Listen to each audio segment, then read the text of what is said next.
In my preaching of the word, I took special notice that the Lord led me to begin where his word begins, with sinners.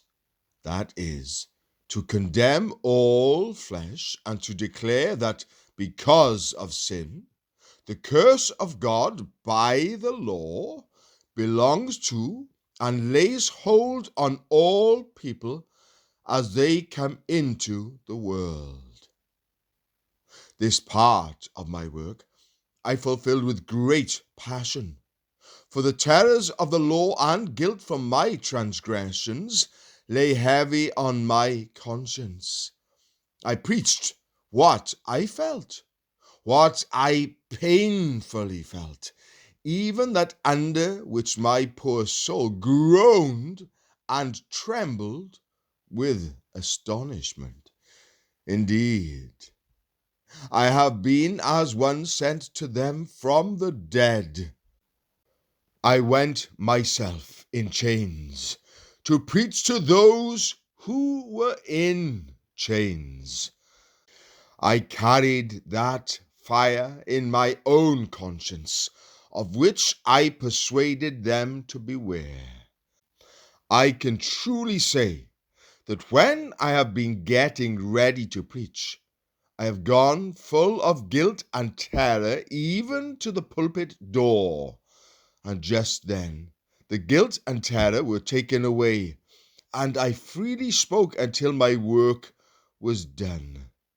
Then, immediately, even before I could descend the pulpit stairs, I felt the guilt and terror as much as I had before. God carried me on, but surely with a strong hand, for neither guilt or hell could cause me to stop my work.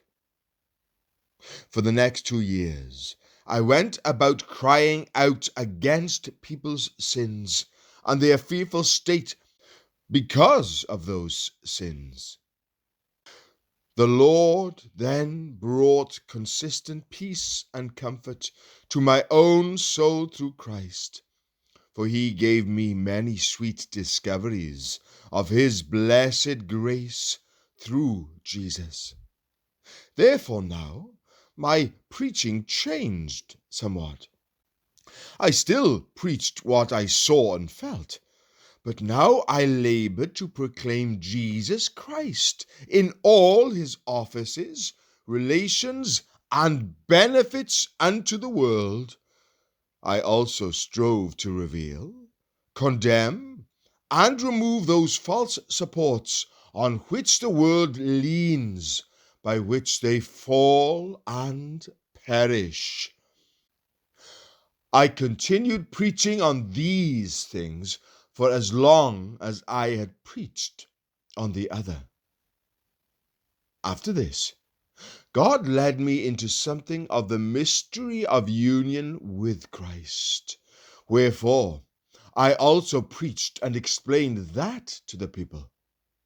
After I had traveled through these 3 main points of the Word of God during the space of about 5 years, I was arrested and cast into prison, where I have been for about 5 years, to confirm the truth by way of suffering, as I testified of it before according to the Scriptures, by way of preaching. I thank God that when I have been preaching, my heart has often cried to him with great earnestness that he would make the word effectual to the salvation of the soul. For I was still burdened that the enemy might take the word away from the conscience, and it would become unfruitful. Therefore, I labored to speak the word so that, if it were possible, the guilty person might feel that I was speaking specifically about him and his specific sins.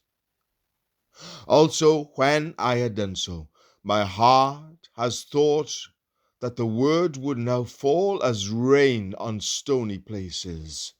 I wished from my heart that those who heard me speak would see as I do what sin, death, hell, and the curse of God are, and also what the grace and love and mercy of God are through Christ, especially to those who do not yet know him. Indeed, I often said in my heart before the Lord that if the people would be awakened and confirmed in the truth by me being hanged before their eyes, then I would gladly be content.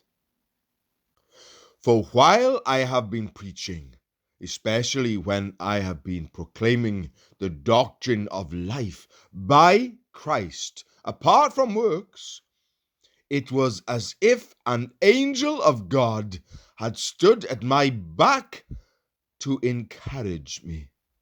Oh, it has been with such power and heavenly evidence upon my own soul, while I have been laboring to explain and prove it and to fasten it upon the consciences of others, that I could not be content with saying I believe and am sure.